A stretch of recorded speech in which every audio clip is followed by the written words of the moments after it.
Let's begin in Washington and the progress over the weekend to reopen the government after this historic shutdown. Our Emily Wilkins joins us once again from Capitol Hill. Morning, Emily. Good morning, Carl. Yes, last night, 8 Senate Democrats voted with nearly all Republicans to advance a bill to reopen the government. And while the Senate still does need to take a few more votes, we are waiting to hear what kind of timing agreement they get for when that will be. Plus, the House needs to vote. We really do seem to be at this point on a glide path to reopening the government this week.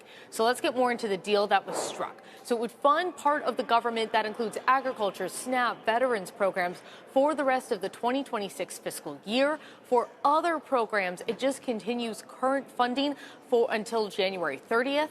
The agreement also reverses those attempted firings of federal employees during the shutdown. It will also give federal employees back pay. We're hearing that that could happen very quickly after the government reopens. And Democrats are promised a vote on extending those health care tax credits. Now, to be clear, many Democrats oppose the deal. They've spoken out against it for not offering a more concrete agreement on those tax credits. But Senator Jeanne Shaheen argued last night that this was the best offer that Democrats would get. This was the only deal on the table. It was our best chance to reopen the government and immediately begin negotiations to extend the ACA tax credits that tens of millions of Americans rely on to keep costs down.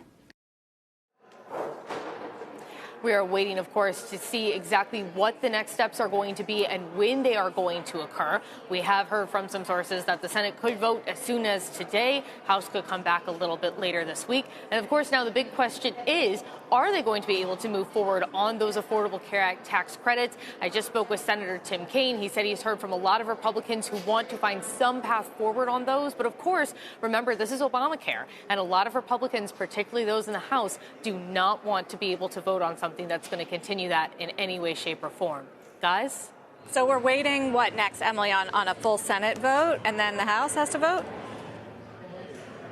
Is there? So there's going to be a vote. There might actually be a couple votes in the Senate. Basically, to move forward, they need to come up with a timing agreement. That means you need to get 100 people to agree on something. So we are waiting for that to happen and for next steps.